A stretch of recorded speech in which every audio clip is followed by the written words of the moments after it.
on, everyone? Got another day back at the shop here.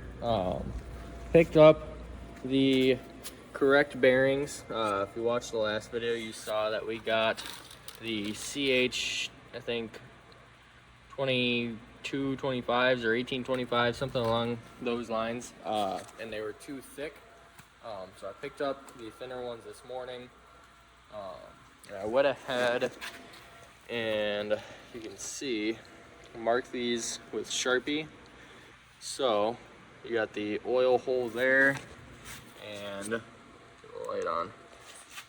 You got the Sharpie on there as well, so you can line up the oil hole and then kind of like your 12 o'clock position as well, to hopefully help with lining up the bearings.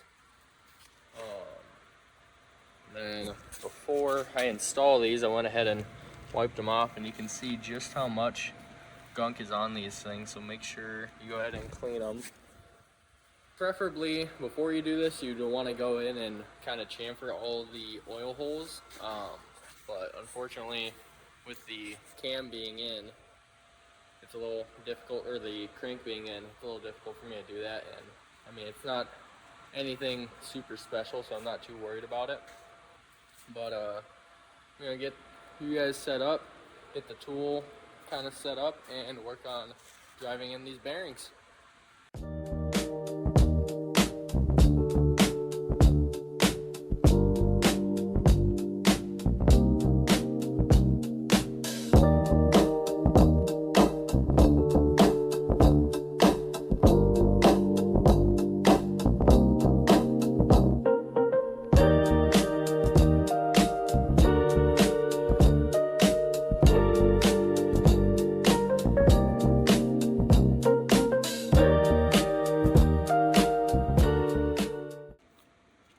So after a lot of time working on these bearings, they are just about all in.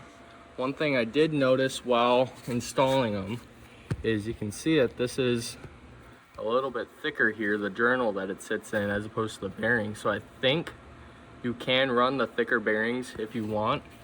I wish I would have seen that before, and I probably would have just tried those other bearings, although I did measure the outer diameters, and the bigger ones were a little bit smaller, so I guess I'd still be worried about those spinning. The other thing I noticed is, because these are the journals that they sit in are a little wider, you have to be careful with how far through you knock the bearings, because on the third one I had an issue where this oil hole here actually did not line up because it was too far past the oil hole. So pay attention to that when you're working on it, but otherwise it went just fine installing them. The trick is obviously get a little passage here where you can see and kind of get the bearing down, and then you see where there's the cylinder wall there and the cylinder wall down here.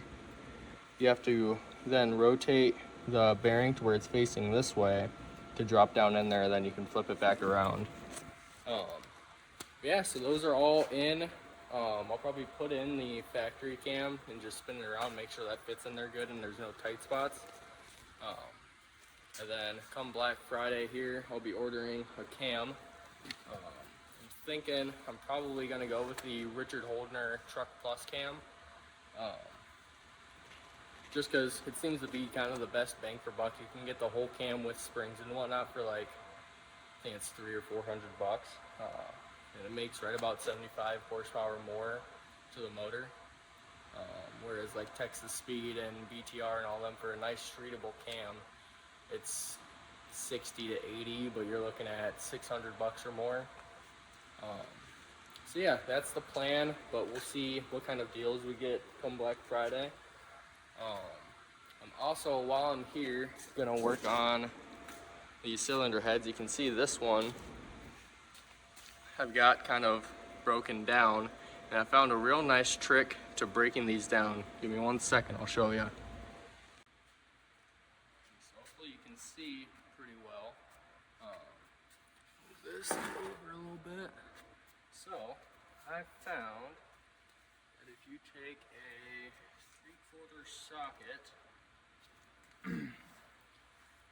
You just kind of sit it here as if you're gonna just go and open up each valve. If you go and knock it a few times,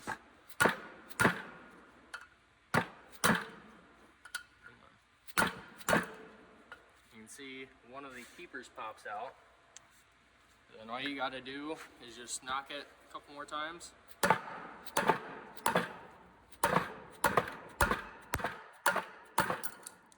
She pops right off. Do it again here.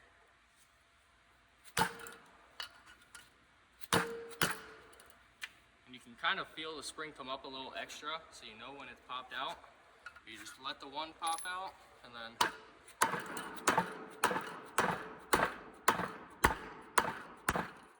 come on.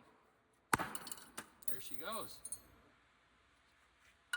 And again. That one's even easier.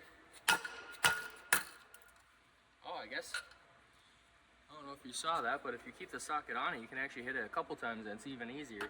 You just knock it once. You feel the one pop off and you just knock it again. And boom.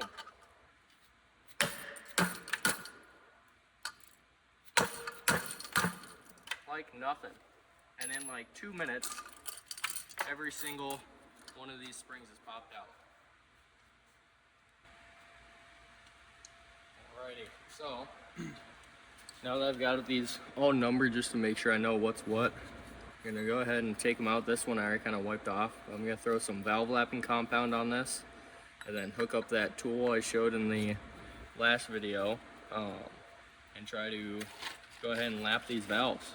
And then eventually, I forgot my my Dremel today, but I am gonna take a Dremel eventually with just some sandpaper discs and go around the intake and exhaust ports just to go ahead and help polish them up.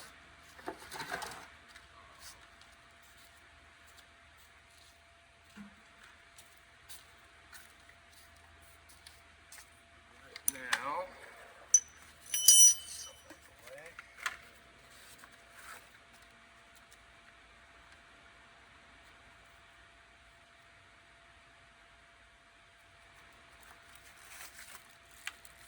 See which one of these seems to fit the best.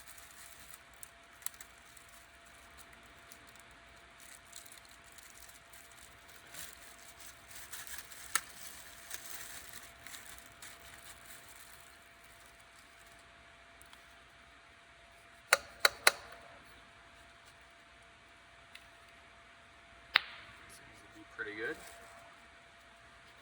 think that one's gonna be too big.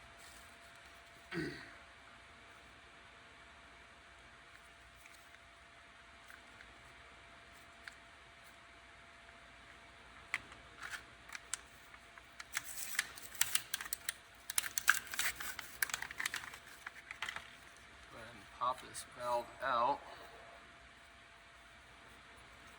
And then a little trick that they taught me back in tech school is go ahead and take a Sharpie here. You just go around right where that valve seats.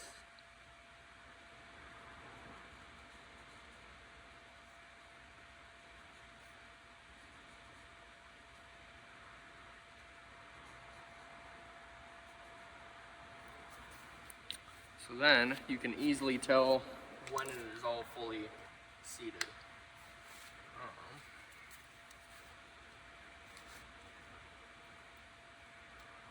Take this valve lapping compound. And just kind of dab it all around the edge.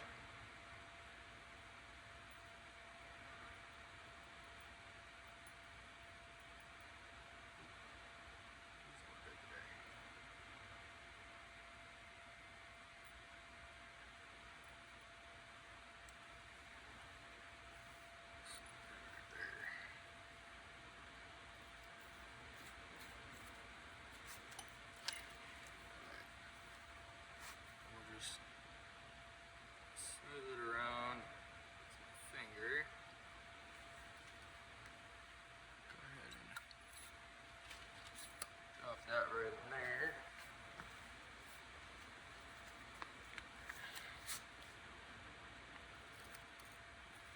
guy on.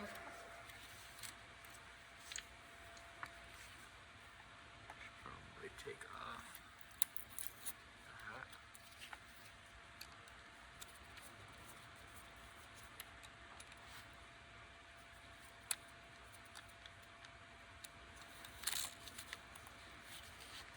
And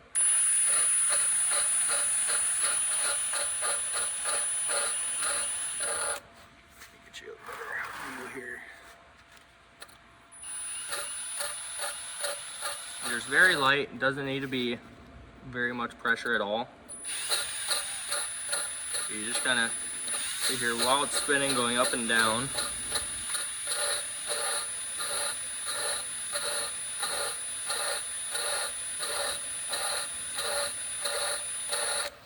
We'll go ahead and go in reverse.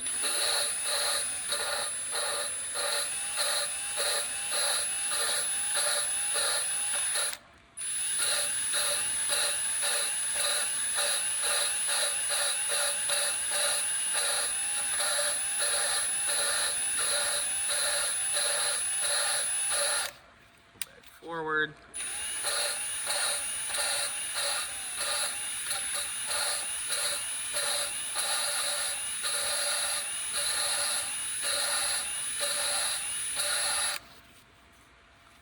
Good.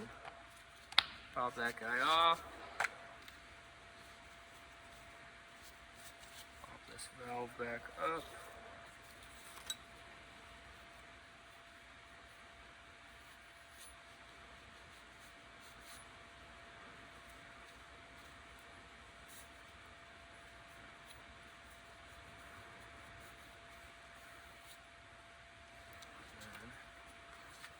Show up on camera, but you can see how much of a nice uniform finish there is there. And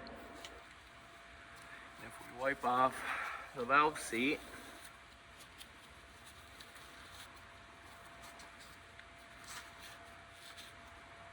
should be a very similar finish, and you shouldn't see any more of that Sharpie.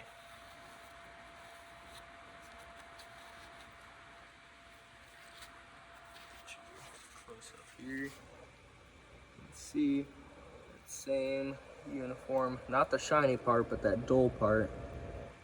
Same uniform finish all the way around. So I'm gonna go ahead and do that to the rest of these and cut back to you. Alrighty, so just spent probably like an hour or so on these heads, but they're all lapped and clean, this one and this one here. On the exhaust valves, I had a hard time finding any of these cups that would actually suction on because of how dished they are. So I ended up just getting that hose there with some clamps on either side and going on the other side of the valve and just pulling back and forth. And that got those pretty clean. So those are all good. Obviously cam bearings are all good over there. Really nothing else going on until I get some parts. Like I said, I do need to still go ahead and polish the intake and exhaust ports on the heads, so I'll do that next time I'm down here when I remember to grab the Dremel tool and the discs. But I think that's going to be just about it for this video. So I hope you enjoyed. Stay tuned for whatever the next video is. It's probably gonna end up being doing the heads. I can't think of really anything else I'm gonna be doing here too soon. Like I said, until after I get parts. So I will see you in the next one. Bye.